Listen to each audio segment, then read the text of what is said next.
Shalom, paz ao seu coração, queridos. Sejam todos muito bem-vindos.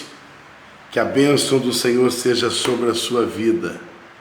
Louvado seja Deus. Hoje, mais um dia que o Senhor preparou para as nossas vidas. Nesta manhã tão maravilhosa, limpa, uma manhã com grandes promessas para as nossas vidas. Diz a palavra: o choro pode durar uma noite, mas a alegria vem ao amanhecer. Cada manhã é o renovar das forças, cada manhã é Deus reestabelecendo os seus projetos sobre as nossas vidas. Louvado seja o Senhor, que nós possamos agradecer ao Senhor por todas as bênçãos recebidas. Costumo dizer que se estamos vendo esta manhã, presenciando esta manhã, é porque Deus nos deu a dádiva de mais um dia. Então não desperdice a oportunidade que você tem. Você teve mais um dia, e que esse dia possa ser um dia para glorificarmos ao nome do Senhor. Bem-vindos a todos, Silnei, Fabrício, Raquel, seja bem-vindo aí a todos os meus amigos, Dercy, sejam todos muito bem-vindos para que possamos aqui compartilhar uma palavra e que possamos aqui também, crescermos espiritualmente e sermos abençoados juntos, em nome de Jesus. João, bom dia, Tereza, bom dia a todos que vão chegando, minha mãe, bom dia, meu pai, que o Senhor esteja sobre as nossas vidas e nos conceda muitas vitórias nesta manhã. Vamos orar? Papai querido, obrigado por esta manhã, uma semana que se inicia depois de um domingo tão maravilhoso, cultos maravilhosos, onde tivemos o prazer de estar com tantos irmãos, ó Deus, cultuando, celebrando, ministrando ceia, e agora, Senhor, iniciando mais uma semana. Entra na casa de cada um desses meus amados e queridos irmãos, entra na casa, no comércio, entra na empresa, entra nos sonhos, nos projetos de cada um e administra por nós, Senhor. Que seja a Tua presença o diferencial em cada um de nós. Senhor, abençoe as vidas, abençoe os projetos, que o amor do Senhor esteja sobre cada um, que o Senhor possa promover cura e proteção contra todo Covid. Eu profetizo em nome de Jesus, pessoas que nos recebem, pessoas que estão conosco, recebem a nossa oração, recebem a nossa meditação na palavra do Senhor. Eu profetizo em nome de Jesus, estão sendo protegidos pela mão do Senhor, de todo Covid, de toda praga, de toda enfermidade, de todo câncer, de toda ferida maligna. Nós repreendemos toda enfermidade. Eu creio no poder libertador do Senhor, e eu profetizo sobre os meus irmãos cura, profetizo que haverá prosperidade. Meus irmãos vão ganhar muito essa semana, vão fazer muitos negócios, as portas vão se abrir, que hajam bênçãos e milagres sobre a vida de todos, e que a paz do Senhor possa estar habitando em nosso coração, e que entendamos sempre o propósito de glorificarmos e exaltarmos ao Senhor. Amém. Glórias a Deus, queridos. Bora lá? Segunda-feira é aquele dia, não é? Dia que a garganta não amanhece legal, dia que a gente faz um novo propósito de emagrecer, dia em que a gente, se lança aí em objetivos novos. Então, segunda-feira é um dia muito especial. E hoje também é especial porque nós estamos começando um jejum hoje de 3 itens da alimentação do cardápio pessoal de cada um. Cada um escolhe, e durante 2 semanas até a Páscoa, não come, não bota na boca, em nome de Jesus. Nós vamos fazer um jejum, 3 itens, se quiser vem com nós. 3 itens você tira do teu paladar, ou seja, do teu gosto aí, você vai jejuar, vai deixar de comer, colocar na boca de jeito nenhum, durante 2 semanas. E 10 minutos de oração todo dia, de joelho lá no teu quarto, no banheiro, aonde você puder, ajoelha e clama. Sabe por que é esse jejum? Sabe por que é esse jejum? Pela tua família, e pela nossa igreja. Igreja é essa comunhão entre os irmãos. Igreja não é o templo. Igreja é a comunhão entre os irmãos. Igreja é nós termos essa coinonia, comunhão, termos essa confraternização entre irmãos. É importante, o Senhor diz, aonde estiver 2 ou 3, ali eu estarei. Então você não nasceu para viver isolado, você nasceu para ser igreja, para ter a comunhão uns com os outros. Queridos, nós estamos começando uma jornada a partir de hoje, e nós vamos falar de algo bastante extenso. Nós vamos falar sobre Paulo e vamos falar sobre todas as cartas que ele escreveu. Todas as cartas.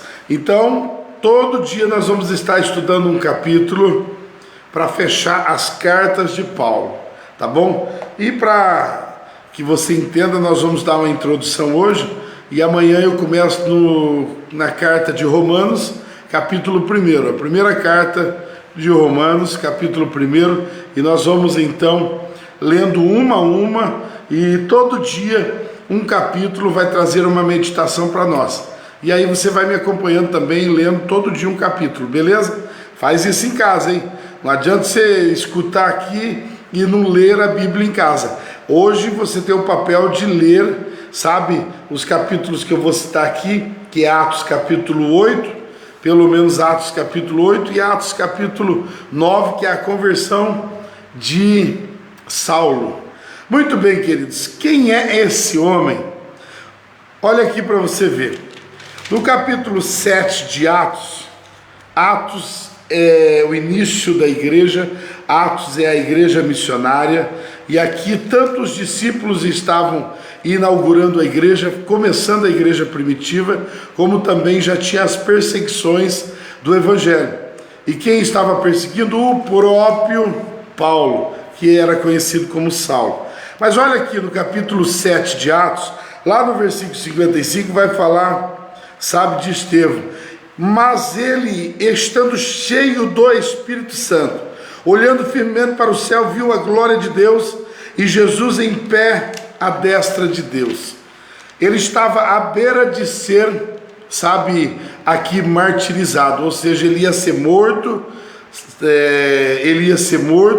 e mesmo assim, nós vamos ver que Estevão estava ali pronto, cheio do Espírito Santo, e aí vai um pensamento, queridos, como pode uma pessoa cheia do Espírito Santo ser apedrejada? Veja bem, podem até matar esse corpo, porque esse corpo é falível e esse corpo, ele é limitado, ele é pó, esse corpo é pó. Tem pessoas que às vezes fazem comentário, como que pode, o cantor Lázaro morreu, como que pode, ele é um servo de Deus, como eu, como você, então assim, ele morreu provando que ele é um homem, ele é um ser humano. E por que Estevão foi apedrejado e morreu? Porque ele era um homem. Nós estamos fadados, sabe, a um dia morrermos, isso é natural. Então, agora uma coisa interessante, Jesus vai dizer a carta de João, ele vai dizer assim, que o cristão ele não morre, mas ele passa da morte para a vida. Crês tu nisso? Então, lá no capítulo 10 de João fala a respeito disso, que o cristão, ele não tem a morte como final, mas o cristão tem a morte como início, o início de um tempo de eternidade com o Senhor. O próprio Paulo vai dizer assim, para mim, morrer é lucro, e o viver é Cristo. Pega essa de manhã já, irmãos. Olha que coisa divina. Tem gente que tem medo de morte, tem gente que está aterrorizada. Agora, se eu morrer, irmão, se você morrer, você foi promovido. Se você morrer, você foi promovido aos céus. Eu só posso entender e preciso entender que a morte não é o meu fim, porque Jesus Cristo morreu e venceu a morte por nós. Então Estevão, ele foi apedrejado e morreu. Foi o primeiro mártir do Novo Testamento. Coisa linda, não é? Morrer por amor de Cristo. Você quer morrer por amor de Cristo? Talvez seja difícil entender, isso está real, na literal, não é? Mas hoje você pode morrer, sabe, crendo que Jesus Cristo morreu na cruz do Calvário. Hoje você não precisa morrer hoje você não precisa morrer literalmente, sabe, darem ali uns tiros na tua cabeça, cortar o tempo. Hoje você não precisa, porque você só precisa crer que ele morreu em teu lugar. Hoje ainda vivemos um tempo de liberdade religiosa no nosso país, mas se vier perseguição, se vier comunismo, se vier a implantação do comunismo no nosso país, aquele que disser Jesus vai ser preso, vai morrer, vai ter que pagar com o seu corpo, vai ter que morrer igual Estevão. Então, show comunismo, tá bom? Nós precisamos de um país liberal na área da religião. Precisamos ter liberdade religiosa, amém? Se você entendeu que Estevão morreu apedrejado, é a primeira coisa que eu queria falar para você. E aí você vai falar, mas pastor, por que falar de Estevão sendo apedrejado? Olha para você ver quem deu o voto para a permissão de apedrejar a Estevão. Versículo de número 1 e capítulo 8. E Saulo consentiu na morte dele. Naquele dia houve uma grande perseguição contra a igreja que estava em Jerusalém. Todos foram dispersos pelas regiões da Judéia, da Samaria, exceto os apóstolos. E uns homens religiosos carregavam Estevão para ser sepultado. Fizeram grande lamentação sobre ele. Saulo devastava a igreja. Olha para você ver. Saulo deu o voto que determinava ali o apedrejamento de Estevão.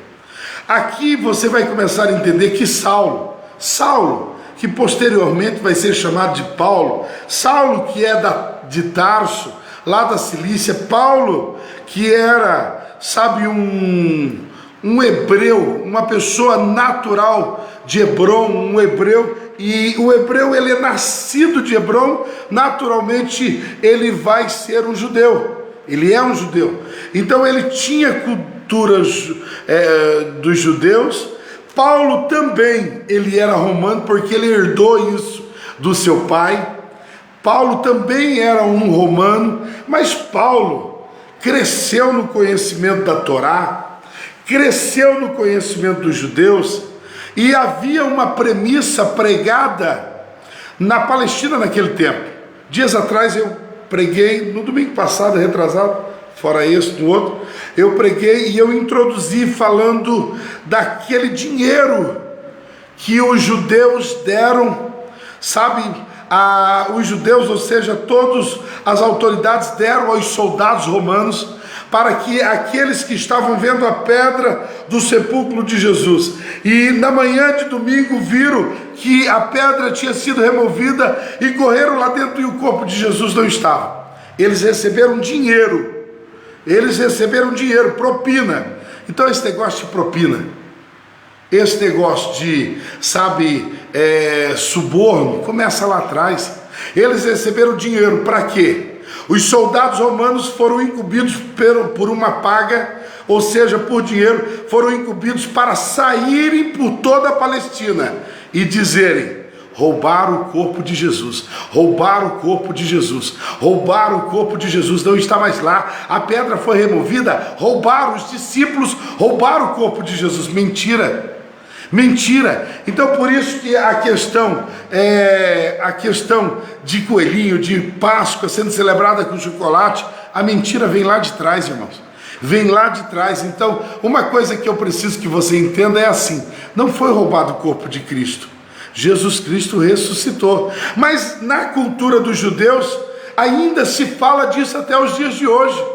E naqueles dias se falou muito forte: roubaram o corpo de Cristo. Quem foi? Os discípulos. E quem inaugurou a igreja primitiva? E quem começou a ser igreja no início? Os discípulos.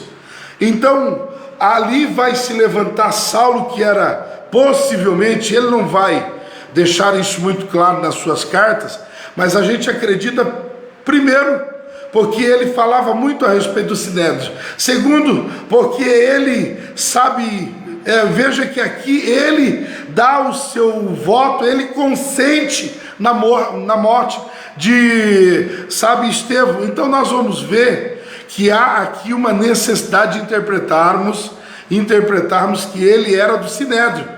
E se ele era do Sinédrio, dali saiu a ordem para, sabe, subornarem o sumiço do corpo de Jesus da sepultura, dali do Sinédrio. Saulo na época deveria estar, sabe, envolvido com essa maracutaia de que roubaram o corpo de Jesus. E os soldados até o dia de hoje divulgam a notícia que o corpo de Jesus foi roubado. Pelos discípulos não foi roubado, ele ressuscitou. É diferente. E eles creram nisso, Saulo creu nisso, era do Sinédrio e se tornou um truculento perseguidor do Evangelho. A prova disso eu acabei de ler aqui no versículo de número 3, Atos 8:3, vai dizer assim: que Saulo devastava a igreja, entrando em casa e arrastando homens e mulheres e entregava-os à prisão. Paulo entrava com seu cavalo, Paulo arrastava casas, pessoas de dentro das suas casas para as ruas e pedia aos soldados que levavam para a prisão, que levassem para ali serem apedrejados. Paulo estava, como diz a Bíblia, devastando a igreja. Aqui vamos então fazer uma pequena analogia. Eu quero que você entenda nesta manhã comigo, antes de você ir trabalhar, antes de você terminar o teu café aí, eu quero que você entenda uma coisa: a igreja não é minha, pastor Júnior. Eu sou apenas um canal. A honra e a glória seja dada ao Senhor para sempre. A glória seja a Ele para sempre. Eu não sou dono da igreja. Amo a igreja. Sou apaixonado pela igreja. Quando digo apaixonado pela igreja, eu gosto do tempo, gosto das coisas organizadas, mas eu amo a comunhão com os irmãos. Eu defendo isso, eu brigo por isso. Eu sofro quando falam de fechar a igreja, decreto, fecha a igreja. Eu sofro quando uma pessoa fala assim: eu não vou mais na igreja, eu estou bem em casa. Você não é igreja não, varão, você não é igreja não. Igreja tem que estar em comunhão. Se não tem comunhão, se não tem relacionamento, não é igreja não. Você é apenas uma pessoa, sabe, religiosa, mas não é igreja. Igreja tem comunhão, tem envolvimento, igreja está junto, igreja se perdoa, igreja às vezes um briga com o outro, mas se perdoa, se ama, se entende. Você está entendendo isso? Então eu amo a igreja, mas eu não sou dono da igreja. Eu sou parte da igreja. Sou parte da igreja. Você que está me escutando é parte da igreja. Nós somos parte da igreja. Nós sofremos com as perseguições da igreja. Nós sofremos quando alguém fala: foi a igreja culpada do Covid. Foi a igreja que não usou máscara. Irmão, que palhaçada. Irmão, não é a igreja culpada disso. A igreja ora. Nós, no conselho de pastor dessa cidade aqui, nós temos 30 igrejas, 30 pastores, e durante 30 dias do mês, 31 dias quando tem, nós todos os dias tem uma igreja e um pastor prostrado no chão de joelhos junto com a sua igreja, orando uns pelos outros, orando pela igreja, orando pelas autoridades, orando prefeito, vereadores, autoridades do judiciário, legislativo, orando pelas autoridades, empresários e etc. Todos os dias nós estamos orando. Irmãos, nós somos igreja. Nós cremos que a igreja precisa militar nessa comunhão, nessa koinonia, nessa unidade. Ela não pode se desfazer. Agora a igreja vem falar que a igreja produz o mal, é a igreja que propaga o vírus. Às vezes nos decretos, sabe, pode tudo 50%, mas a igreja é 15%. Tudo bem, irmãos, não estou criticando, não estou aqui, só estou dizendo que nós vamos se submeter. E aquele que é crente, aquele que é igreja, ele vem à igreja com 15%, ele dá um jeitinho, ele vem na sexta, ou ele vem no sábado, ou ele vem no domingo. Agora, aquele que não é igreja, aquele que só gosta dos holofotes, aquele que só gosta de ser visto, aquele que só gosta do tempo, só gosta, sabe, desse tempo que passou, irmão, eles simplesmente não sente falta da igreja, da comunhão. porque a igreja que é a igreja de verdade vai sentir falta da comunhão, do relacionamento entre os irmãos. Então lute por isso. E eu encerro esse tópico que eu estou dizendo aqui, falando para você assim: a igreja é do Senhor, e nós vamos ver exatamente isso, porque existia alguém que estava devastando a igreja. Hoje estão lutando, falando contra a igreja. Deixa eu dizer uma palavra para você, quero falar para você agora. Deixa eu dizer uma coisa para você. Você não tem que se preocupar do tipo assim: se eu não me levantar, se eu não falar, se eu não for para o Facebook, se eu não der minha cara a bater, meu peito a bater, a igreja vai morrer. Vai morrer não, vai morrer não. Fica tranquilinho da Silva, fica sossegadaço. Ei, pode descansar na rede. Só faz o teu papel de ter comunhão, de amar, de perdoar, de orar, de interceder, sabe, de ler a Bíblia, de jejuar. Faz o teu papel, e o Senhor sempre vai se levantar em favor da igreja. Olhe para mim, eu tenho dó, pena, misericórdia, sabe, o meu coração às vezes fica preocupado até com pessoas que se levantam e falam: ah, essa igreja, ah, esse pastor. Irmão, eu vou dar um conselho para você: não se levanta nem contra a igreja, nem contra pastor. Se eu sou homem de Deus, eu quero dar um recado para você. Não é porque eu sou pastor, eu também não posso me levantar contra nenhum pastor e nem autoridade nenhuma. Eu preciso entender que lugar é o meu. Mas não se levanta contra a igreja. Você está falando da noiva de Cristo, você que já casou, ou você que vai casar. Pensa comigo, pensa. Gostaria de que alguém falasse da sua noiva? Gostaria. A minha esposa é a Leia. Quando nós casamos, eu vou pensar nela. Você já pensou alguém falando mal da Leia? Alguém dizendo que ela, sabe, não presta, de que ela, sabe, é infiel, de que ela, sabe, pratica males para a sociedade? Você gostaria disso? Eu não. Eu iria atrás. Eu iria atrás de quem falou da minha noiva. Eu iria atrás e eu ia perguntar: com que propriedade você pode falar da minha noiva? Irmão, e o pau ia torar. Ia torar. Deixa eu dizer uma coisa para você. Tem gente falando de igreja. O noivo vem aí. E o noivo vem aí. E ele vem como juiz, não vem como advogado. E ele vai passar uma régua nivelando tudo isso. Aqueles que falaram da noiva, ele vai querer saber. Ele vai dizer: vem aqui, vem aqui. Você falou da noiva com que propriedade? Você falou da noiva, falou de mim. Irmãos, aquele que fala da igreja não fala do pastor. Tem gente que quer jogar pedra na igreja, viu, irmãs e irmãos? Você que vai para o Facebook, ó, pau na igreja, pau no pastor, pau na família do pastor, no missionário, no presbítero e etc. Ei, você não está falando mal de nós não. A pedrada não está pegando em mim não. A pedrada está pegando no dono da igreja. E ele vem aí. E quando ele vier, ele vai passar uma régua, ele vai nivelar tudo. E ele vai dizer: quem jogou pedra na minha igreja? Quem falou mal da minha noiva? Quem falou mal dos meus servos que eu pus para cuidar da minha igreja? Então, irmãos, essa treta não é comigo, é com o Senhor. Não é com a igreja, é com o Senhor, é com o Senhor. Quer aprender sobre isso? Então vamos ler agora. Olha o que diz aqui, capítulo 9 de Atos. E eu termino nessa parte aqui de Saulo, e amanhã nós começamos Romanos capítulo 1. Diz assim, Romanos capítulo 1 é amanhã. Atos 9 versículo 1 agora.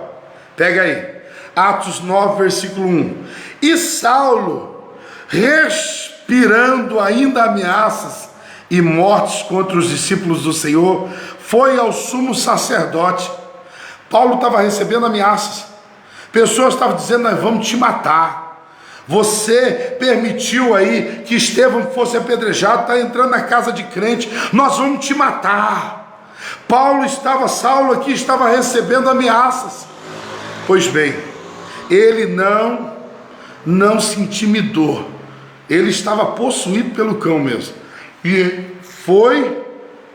ele foi ao Sinédrio. Olha para você ver, mais uma vez ele foi ao Sinédrio. Ele foi ao Sinédrio e ele ali pegou cartas. Olha o versículo 2. E ele pediu cartas para Damasco, para as sinagogas, para que quando ele encontrasse homens e mulheres que eram do caminho, o que ele está querendo dizer? Quando ele encontrasse um cristão,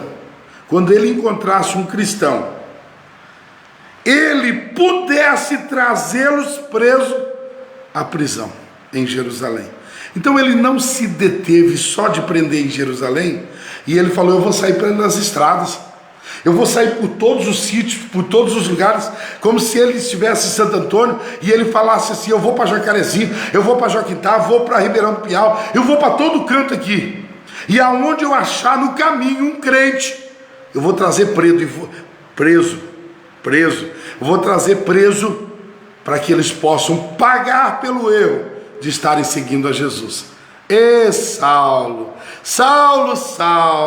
olha o que vai acontecer com ele. Versículo 3: enquanto ele viajava, ao aproximar-se de Damasco, repentinamente brilhou uma luz no céu ao seu redor.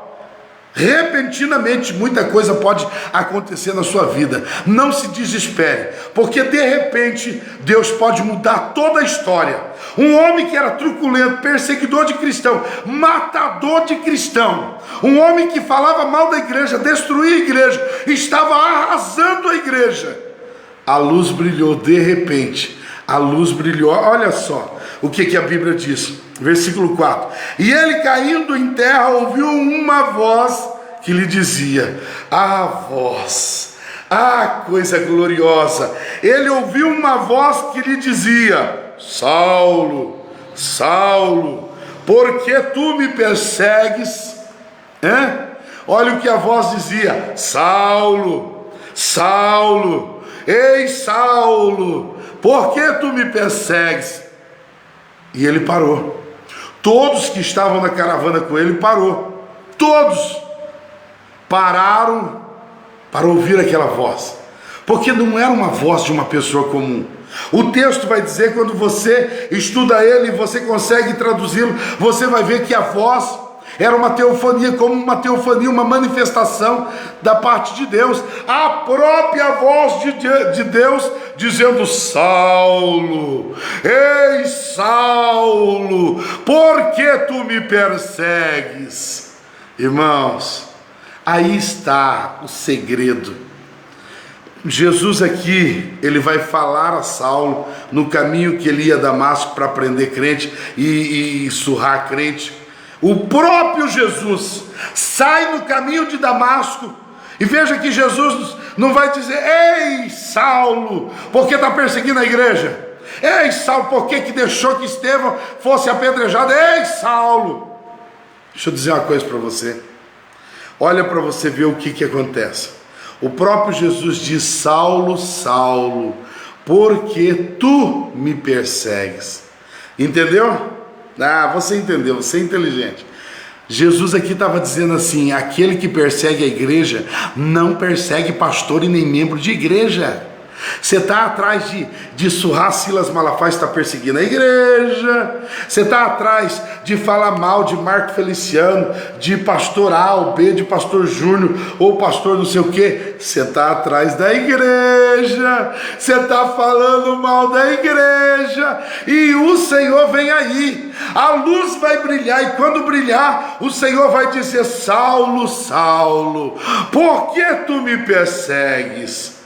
Aquele que persegue a igreja do Senhor automaticamente persegue a Cristo, e este virá com juízo sobre aqueles que perseguem a igreja, que falam mal da igreja, que não levam a igreja a sério, que brincam com a igreja, que não se submete aos mandamentos do Senhor. Estes cairão em juízo, mas que você possa ser fiel.